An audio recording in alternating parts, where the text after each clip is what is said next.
حضرات محترم یہی حضور مفتی اعظم ہند ہیں۔ جب پہنچ جاتے ہیں ممبئی شریف کے اندر، جب ممبئی پہنچتے ہیں، ایک شخص کا نام ہے ہارون صاحب، ان کے گھر پہ آپ رہا کرتے تھے۔ جب بھی آپ کا جانا ہوتا تھا، اس علاقے میں جانا ہوتا تھا، آپ حضور مفتی اعظم ہند علامہ مصطفیٰ رضا خان علیہ رحمۃ رضوان ہارون صاحب کے گھر پہ پہنچتے تھے، اور وہیں پہ آپ کا قیام گاہ ہوتا تھا۔ سب ملنے والے وہیں پہ آتے تھے، چاہے وہ مرید ہونے والے ہوں یا پہلے کے مرید ہوئے ہوں یا تعویذات والے ہوں یا اپنی ضروریات کو اور اپنی مجبوریاں کو بتانے والے ہوں، سب کے سب وہیں پہ آتے تھے۔ مگر حضور مفتی اعظم ہند علامہ مصطفیٰ رضا خان نے ہارون صاحب سے ایک بات کہی تھی کہ اے ہارون، اگر میں اپنے قیام گاہ میں چلا جاؤں، اے ہارون اگر میں اپنے کمرے میں چلا جاؤں،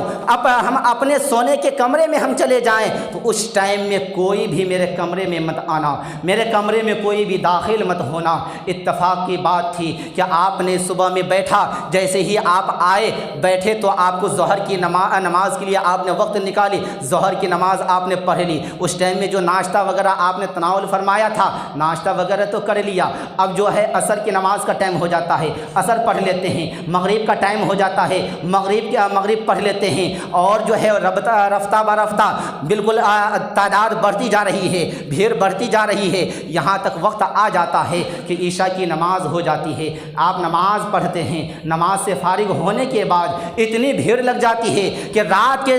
کے 2-2:30 بج جاتے ہیں، اور ہارون صاحب وہ جو ہے جو وہاں پہ آپ کے چاہنے والے آئے تھے، حضور مفتی اعظم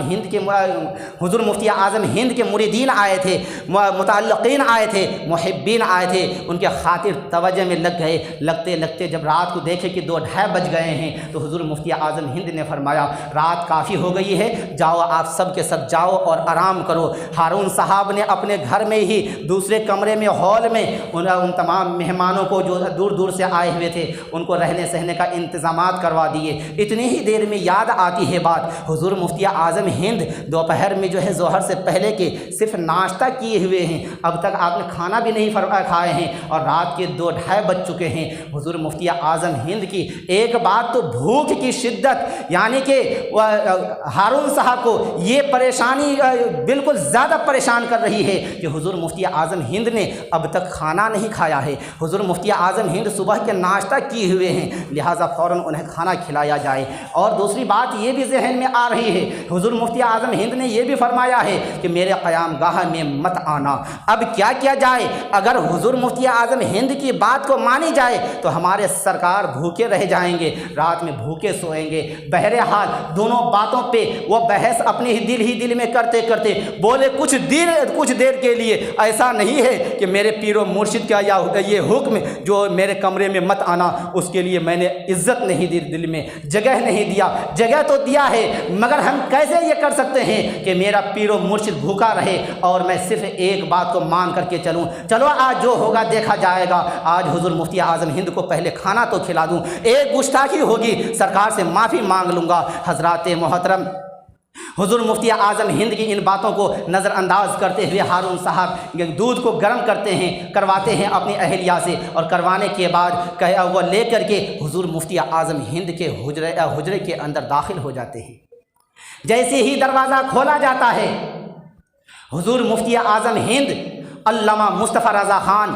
علیہ رحمۃ رضوان کے پورے جسم کے ہر اعضا الگ الگ پڑا ہوا ہے، ہر اعضا، ہاتھ الگ ہیں، سر الگ ہے، پیر الگ ہے، پیٹ الگ ہے۔ اس طرح سے دیکھ کر کے ہارون صاحب بے ہوش ہو جاتے ہیں کہ ہم ادھر گئے اور سرکار مفتی اعظم ہند کو، میرے پورے پیر و مرشد کو کس نے قتل کر دیا، اب کیا ہوگا؟ یہ دیکھ کر کے وہ پریشان ہو جاتے ہیں۔ اتنی ہی دیر میں دیکھا کیا جاتا ہے، آپ جو اس کے بعد وہ بے ہوش ہو جاتے ہیں، کافی دیر تک ہوش نہیں آتا ہے۔ جب ہوش آتا ہے تو دیکھتے کیا ہیں، حضور مفتی اعظم ہند علامہ مصطفیٰ رضا خان علیہ رحمۃ الرضوان بالکل صحیح سالم ہیں، اپنے جسم اور جان کے ساتھ میں جس طرح سے پہلے تھے ویسے ہی وہاں پہ بیٹھے ہوئے ہیں، آپ کے سنہارے میں بیٹھے ہوئے ہیں،